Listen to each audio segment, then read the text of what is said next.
Nós vamos ler todo o Salmo 42, do versículo 1 até o 11. O livro de Salmo, ele é dividido em 5 livros, e o 42 é o início do segundo livro. O primeiro livro ele é escrito todo ele por Davi. E no segundo livro nós vamos ver a mistura de vários compositores. E o 42 ele dá o início a esse segundo livro. Todos encontraram. O texto diz o seguinte: como a corça anseia pelas correntes de água, assim minha alma anseia por ti, ó Deus. Tenho sede de Deus, do Deus vivo. Quando poderei estar na presença dele? Dia e noite, as lágrimas têm sido o meu alimento. Enquanto zombam de mim o tempo todo, dizendo: onde está o teu Deus?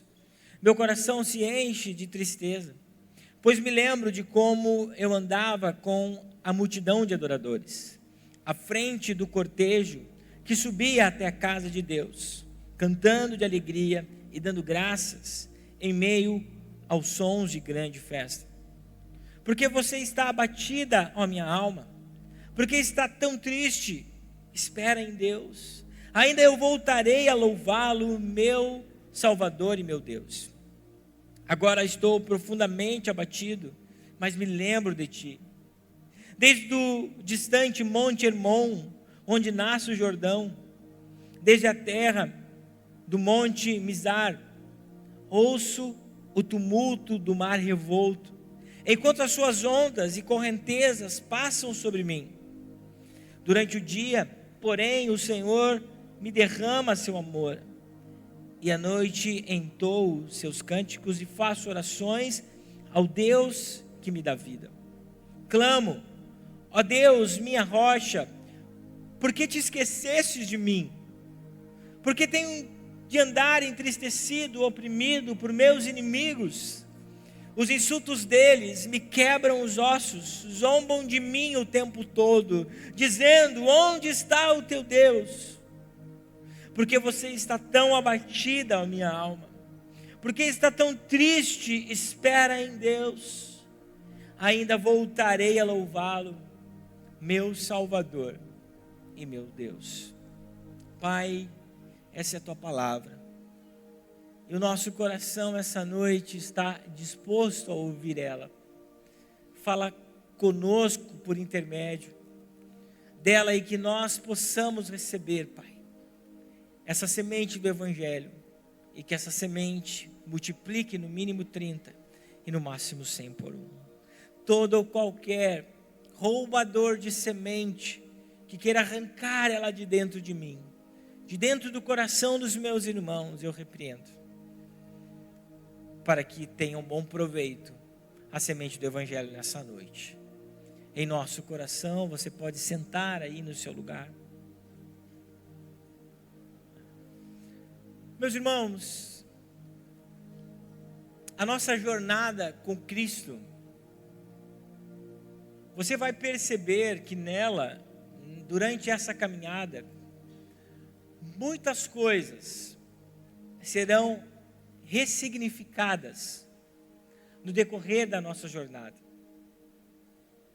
As lutas, os nãos, as provações, que se tornam instrumentos pedagógicos de Deus para nos aproximar dele e nos tornar mais semelhantes a ele. Então essa forma de Deus falar, essa forma de Deus mudar, transformar a nossa vida, durante essa jornada, vai gerar para mim e para você instrumentos que vão ressignificar muitas coisas que nós cremos, pensamos. Quem sabe para aquele momento não estão erradas, mas Deus faz algo novo. Deus nos trata por intermédio da sua palavra e da sua vontade para ressignificar algumas coisas que precisam de um novo sentido dentro de nós. Certamente muitos de nós, ou quem sabe todos nós, temos testemunhos de provações e respostas negativas de Deus. E essas respostas negativas de Deus nos conduziram a um nível mais profundo de intimidade com Ele. E isto resultando em nós um crescimento espiritual extraordinário. Eu trouxe o Salmo 42 para nós meditarmos, porque esse texto, ele teve, a partir do início desse mês, um novo significado para mim e para a minha família. Os nãos de Deus nos tornaram mais parecidos com Jesus. As respostas presentes, que muitas vezes são não, jamais irão se comparar ao tempo perfeito de Deus, ao tempo de realização das coisas de Deus para a nossa vida, e da maneira dele. Tudo aquilo que hoje tem sido negativo para nós e ainda nós não temos, quando chegar o tempo da maturidade, o tempo do fazer de Deus será um tempo perfeito. E o que nós estamos vivendo, quem sabe, dias de sofrimentos e de tristezas hoje, no tempo presente, não irão se comparar àquilo que Deus tem para fazer por nós no futuro. E ainda mais, não irão se comparar àquilo que nós vamos viver no porvir, na eternidade com Ele. Eu quero trazer um olhar para vocês do Salmo 42. Mas um olhar de esperança e de confiança, certos do que o Senhor, ou de que o Senhor jamais vai nos envergonhar, e de que jamais o Senhor vai nos abandonar. Esse salmo, ele é um salmo escrito por um dos filhos de Corá, uma família de levitas que adoravam na casa do Senhor. E a primeira parte desse texto eu dividi em 3 partes, porque para mim elas são muito claras. Na primeira parte, esse salmista fala sobre o anseio de um adorador. Preste muita atenção que o texto fala sobre alguém que almeja, alguém que quer a presença de Deus. Alguém que nós podemos nos olhar e nos espelhar. Esse cara, essa pessoa, ele é o exemplo de quem eu preciso ter, de como buscar o Senhor. É alguém que, se nós olharmos, que possivelmente não teria nenhuma reprovação diante do Senhor. Ele é um modelo perfeito a ser seguido. O versículo 1 até o 3 diz o seguinte: assim como o cervo brama pelas correntes das águas, assim suspira a minha alma por ti, ó Senhor. A minha alma tem sede de Deus, do Deus vivo. Quando entrarei e me apresentarei ante Deus, ante a face de Deus. E esse salmista, de uma forma minha em particular, interpretativa, eu denominei ele como um verdadeiro adorador. Embora esse homem, no seu contexto, estivesse possivelmente exilado, muito longe do lugar que ele gostaria de estar. Pelo que nós lemos, esse homem tem desejo de estar em Jerusalém, aonde está o templo do Senhor. Estar em Sião, onde existe uma grande adoração, existem cortejos de adoração, existem alegrias diante daquele que é único e digno de toda honra e de toda glória. Mas por alguma circunstância, esse homem está exilado no norte de Israel. Ele não está no lugar que gostaria de estar. Ele não está próximo de Deus e da sua presença, porque no Antigo Testamento o templo, a Arca da Aliança, eram sinônimas da presença de Deus.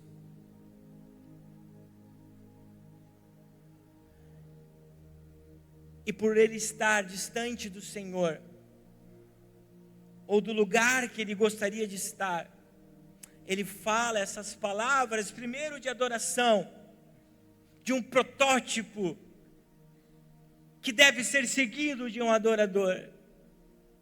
E depois ele começa a falar das angústias e das lutas que existem no seu ser.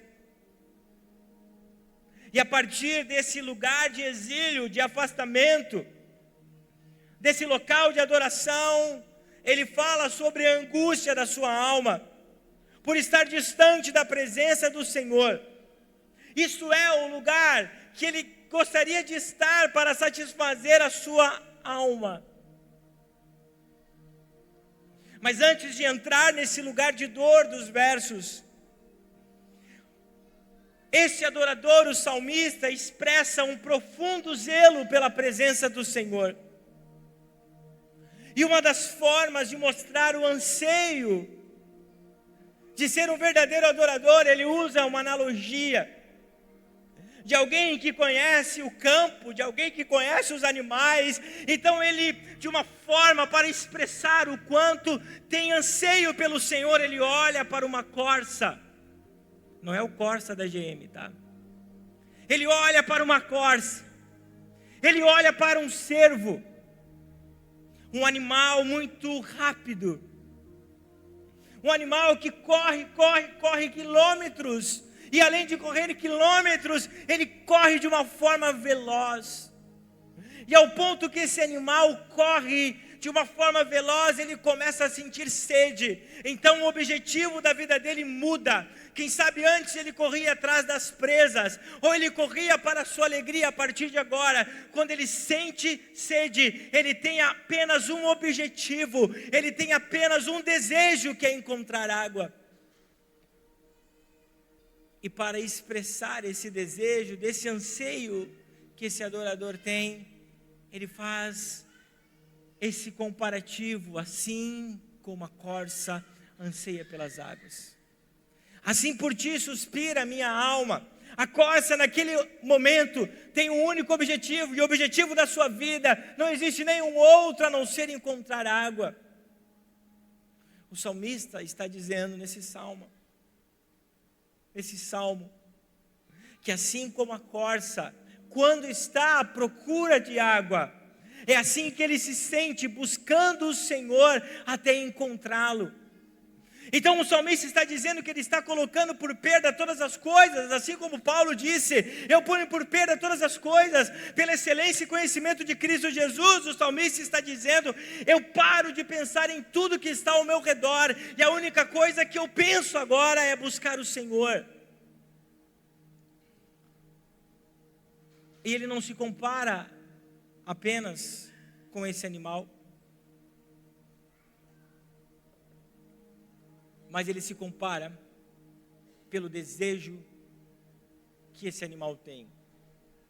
Mas não é um desejo pelas coisas daqui dessa terra, não é um desejo pelas bênçãos que ele pode receber, porque muitas vezes nós buscamos porque queremos bênçãos, mas o salmista não está relacionando isso às bênçãos que ele precisa. A bênção de estar novamente em Sião, para quem sabe estar perto da sua família, se assim estivesse longe, estar perto de quem ele amava, da sua casa, das suas regalias. Não, ele diz o seguinte: assim como a corça anseia pelas águas. Águas nós entendemos num contexto bíblico que é Jesus. Jesus disse para aquela mulher: quando você beber dessa água que sou eu, jamais você terá sede. Então o salmista ele fala sobre um objetivo, sobre um desejo, sobre um anseio e por aquilo que ele está ansiando. Por isso que eu digo para vocês, meus irmãos, que quando nós olhamos para esse homem, ele é um protótipo a ser seguido de um verdadeiro adorador. Uma pessoa que só tem um alvo. O alvo é estar na presença do Senhor. E para ele estar na presença do Senhor era voltar a Sião e adorar ao templo, no templo. E diante dessa construção, desses 2 primeiros versos, nós precisamos entender porque esse homem é um exemplo a ser seguido, é um exemplo de adoração, é um exemplo de quem quer estar na presença de Deus, que a vida dele está isenta de muitas coisas dessa vida, muitas coisas que são difíceis, porque quando nós olhamos do versículo 3 ao 7, nós vamos encontrar uma profunda luta que esse homem está passando, nós vamos encontrar uma profunda dor que esse adorador estava enfrentando. Isso nos mostra que o anseio que nós temos, a conduta que nós temos, a busca que nós queremos ter em encontrar o Senhor, não vai nos isentar de muitas provações, de muitas tristezas, de muitas angústias que nós vamos ter na nossa vida.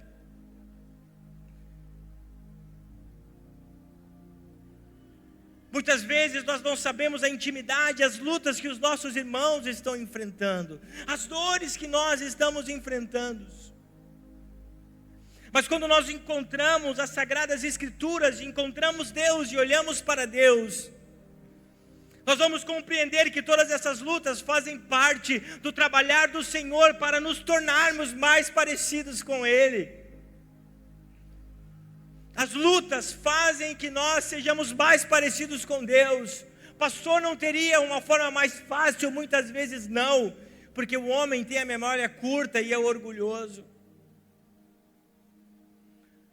Às vezes as lutas, as aflições são um cabestro para nos colocar novamente no caminho, na vontade do Senhor. Esse homem, um exemplo a ser seguido, fala agora da sua profunda dor. Quantos de nós, meus irmãos, nos colocamos no lugar da presença? Quantos de nós nos colocamos nesse lugar de buscar o Senhor? De sermos alguém que tem uma conduta correta como a desse homem, mas mesmo assim, vem sobre nós lutas tamanhas. O versículo 7, o salmista ele usa uma outra analogia. Ele diz que esses problemas, essas tristezas, eram como um tsunami, ou eram como ondas que vinham sobre eles. Alguém aqui já tomou um caldo de uma onda? É isso que ele está falando. Esses problemas, essas aflições, mesmo eu sendo um adorador, mesmo eu sendo alguém que está buscando o Senhor, elas estão vindo sobre mim, estão me esmagando, estão me colocando para baixo, elas vêm sobre mim como ondas, o mar está revolto. E fora isso, o versículo 5 fala a coisa mais difícil. Porque além desse adorador ser fiel ao Senhor, ansiar estar na presença do Senhor, ele estava exilado, estava longe da presença do Senhor. Existiam aqueles que zombavam dele e do Senhor, ao ponto desse homem fazer uma terapia consigo mesmo. É como se ele olhasse para o espelho e falasse com ele, como de uma forma para que o animasse. E ele confronta a si mesmo. Mesmo sendo um adorador, mesmo alguém que está diante da face do Senhor, que o busca corretamente, ele se depara com tamanha tristeza, com as ondas que colocam ele para baixo, que esmagam, que quebram os seus ossos. E revela como estava o seu coração. Isto nos diz que muitas vezes nós vamos ser fiéis, vamos ser adoradores, só que nós vamos estar passando por lutas dolorosas dentro do nosso coração. E esse homem diz: por que te abates, ó minha alma? Porque dentro de mim você está tão triste, tão abatida. Nós não podemos mais querer fugir dos nãos de Deus para a nossa vida. Nós não podemos mais fugir do trabalhar de Deus para conosco. Nós não podemos mais sermos iguais crianças quando Deus diz não. Nós precisamos sim ainda continuar sendo um adorador. Mesmo que estejamos sendo abatidos, mesmo que na rua, em volta de nós, dizem: ei, aonde está o seu Deus? E muitas vezes nós somos confrontados dessa maneira.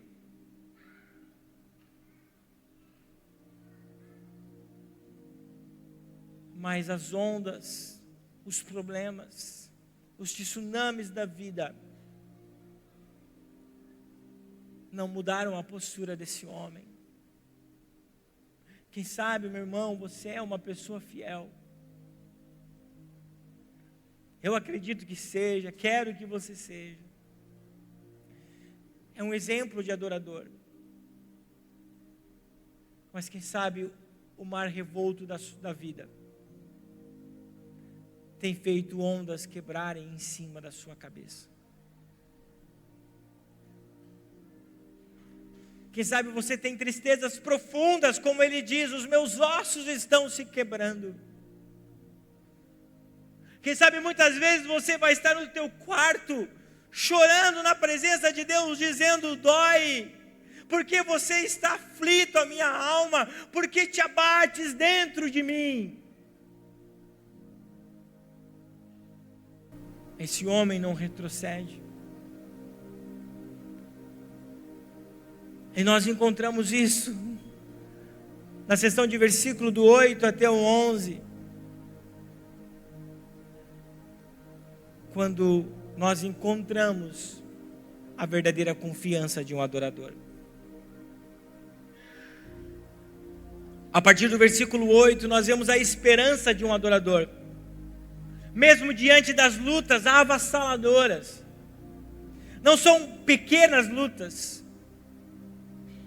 Não são coisas que nós tiramos de letra. Mas são avassaladoras, porque ele fala que os ossos dele estão se quebrando. Mas um coração de um verdadeiro adorador e confiante sempre terá esperança. Um coração que está próximo de Deus, um coração que anseia por Deus, sempre terá esperança. O ápice desse salmo aparece a partir desse ponto.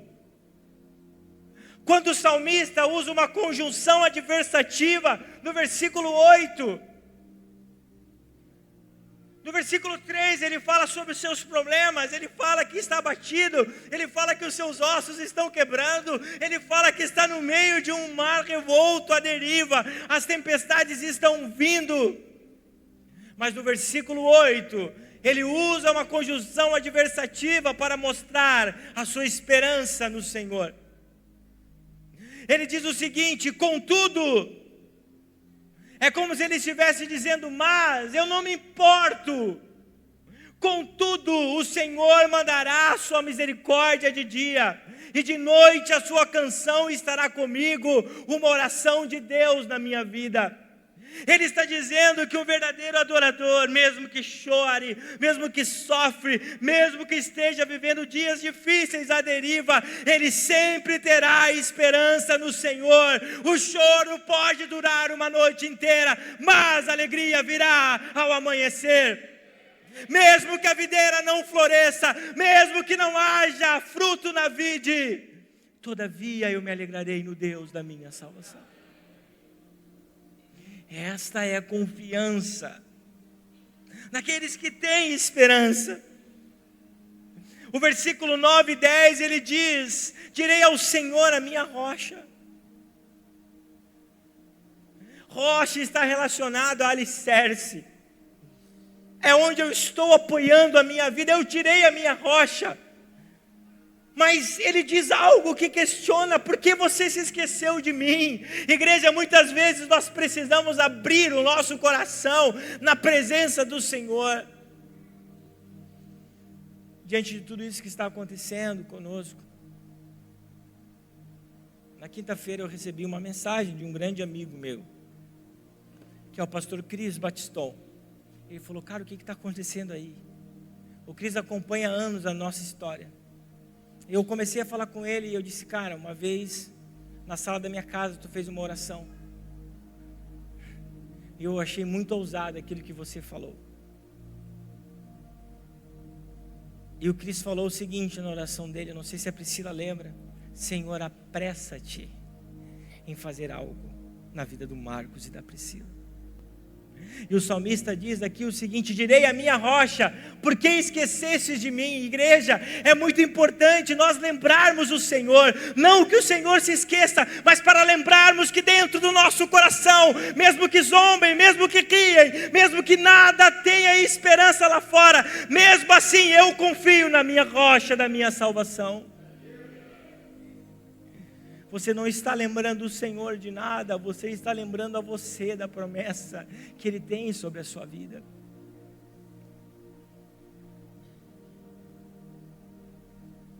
Aqui o salmista recorda a fidelidade do Senhor. Mesmo em meio às lutas, Ele é o seu alicerce. Mesmo diante das afrontas, Ele é a sua rocha. Essas devem ser as palavras de um adorador que mantém a sua fé mesmo em dias difíceis. O versículo 10. O salmista novamente se interroga a si mesmo em relação à sua tristeza. Mas assim como ele faz no versículo 5, quando ele interroga a si mesmo em relação à sua tristeza, ele responde. E ele diz o seguinte: a pergunta é: por que te abates, ó minha alma? Por que você te afliges dentro de mim? E a resposta do salmista para ele mesmo, e eu creio que é uma inspiração do Espírito Santo, é: espere em Deus, pois ainda eu o louvarei, o qual é a salvação da minha face e o meu Deus. Portanto, o segredo está em nós esperarmos, o segredo está em nós mantermos a nossa vida na rocha da nossa salvação, mesmo que os dias sejam difíceis, mesmo que os nãos presentes magoem a nossa vida, nós precisamos nos alegrar no Deus da nossa salvação e esperarmos nele.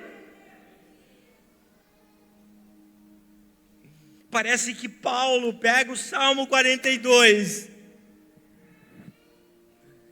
e sintetiza em um versículo só.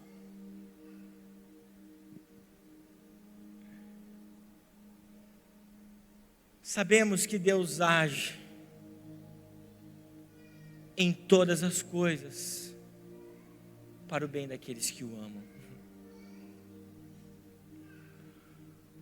Cada não no presente, cada dor avassaladora na nossa alma, cada dor que quebra os nossos ossos, cada tsunami que cai sobre a nossa cabeça, coopera para o bem daqueles que amam a Deus. Por que te abates, ó minha alma? Por que te abates, ó minha alma? Quem sabe a sua pergunta precisa ser essa: por que você está tão abatido, a minha alma?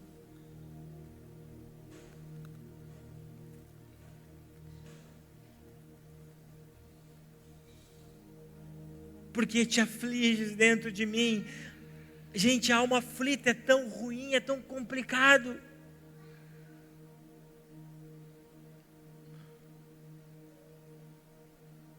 Qual é a nossa resposta diante da aflição da nossa alma? Será que você espera em Deus? Porque quando nós esperamos em Deus, nós ainda vamos louvar. Eu e a minha esposa aguardamos 13 anos esperando em Deus.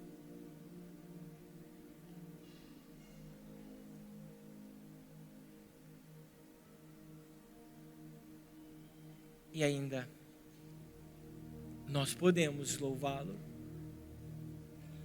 porque Ele é fiel. Mesmo que você esteja diante, no meio de uma luta, comendo um monte de água por causa que você foi pego por uma onda, espera em Deus. Espera em Deus. Coloque a sua esperança em Deus, porque ainda você há de louvá-lo. Ainda você vai dizer: o meu Deus é fiel.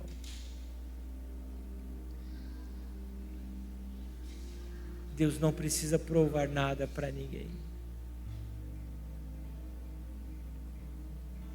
mas Ele é fiel em tudo que faz. Eu convido você a se colocar em pé, e nós vamos adorar ao Senhor. Eu quero que você abra o seu coração, mostre para Ele como está a sua alma nessa noite.